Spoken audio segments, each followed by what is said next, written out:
Hello, Pastor Scott here, staying in touch with you during this COVID season. This time I want to talk with you about a man by the name of Oswald Chambers. You might be familiar with that name, and you might be more familiar with the devotional called My Utmost for His Highest. You know, a lot of men and women have gone about purposely putting together devotionals for Christians to daily meditate upon. That's a great thing. Streams in the desert, other things like that as well that are famous devotionals.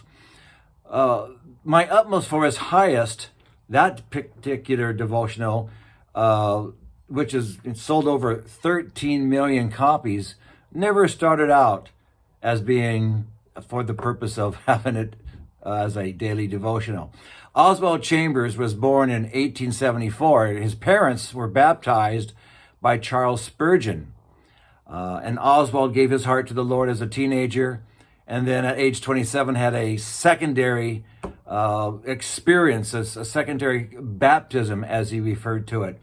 And he was called into the ministry in his late 20s. A few years later, he married Gertrude Hobbs, who happened to be a professional stenographer. Don't forget that one little point. She was a professional stenographer. Anyway, sometime later, Oswald joined the military to serve as a chaplain for the lads that were going into the Great War, World War I. He and his wife traveled with them on the ship as they moved to Egypt, and over on the ship, of course, Oswald would teach various classes, lead Sunday sermons, etc. And his wife, the stenographer, recorded everything he said. He rarely wrote anything down. He had some scribbled notes, and his wife would just basically record everything that he taught and he said.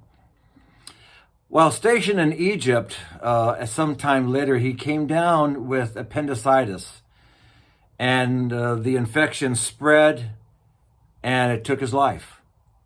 And he died at age 43. Gertrude, his wife, stayed in Egypt for another year, where she and her daughter compiled his teachings into books.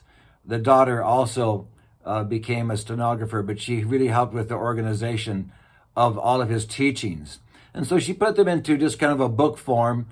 And as years went by, decades went by, friends said, as they were looking at them, that said, because of the different chunks and parts of how he would talk and speak, they thought, well, you should divide that up and put that into a devotional for the family.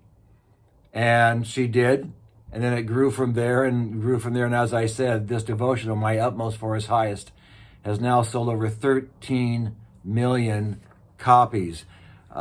He wrote some other devotionals as well, but he really didn't go out writing them. His wife compiled his thoughts and put them into different devotionals. But the most important one is My Utmost, or most well known as My Utmost for His Highest. And I want to tell you, I was introduced to this devotional in 1978, and it took me some time to get through it. This is an updated version of it. The original one I got was written in the language of the early 1900s, and it was quite difficult to wade through it. Even with this revised one, you've got to read it and reread it, and that's a common thing. Not just my issue. It's like wading through, chest deep water going against the tide. And I have found that there's times I go back to that devotional and wade through it, underline it. It's very deep. It's not for the new believer. And in fact, it's challenging. Many of the thoughts he has are quite compelling and quite challenging. And I would encourage you to get this devotional if you don't have it in your library already. I want to just read to you a few of the quotes that I've come across from this book, My Utmost for His Highest, in concluding here in just a few minutes. On one devotional thought, he's got one for every day. And so you can get this, My Utmost for His Highest. It goes 365 days. Here's one thought. You can never give another person that which you have found, but you can make him homesick for what you have. The Oswald, you got to let me chew on that for a second. Here's another one. If you are saved and sanctified, God guides us by our ordinary choices. And if you're going to choose what he has done, what he does not want, he will check, and we must heed. Here's another one. Our Lord's first obedience was to the will of his Father, not to the needs of people. The saving of people was the natural outcome of his obedience to the Father. And here's one more.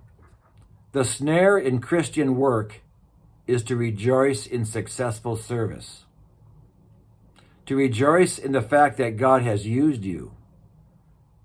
That's a snare. If you make usefulness the test, then Jesus Christ was the greatest failure that ever lived. The lodestar, or the guiding star, of the saint is God himself, not estimated usefulness. It is the work that God does through us that counts, not what we do for him. That's Oswald Chambers. And I hope this little 6-minute now devotional that I've shared with you will bless you. And if you don't have this devotional, My Utmost for His Highest, in your library, I really encourage you to do that. All right. God bless.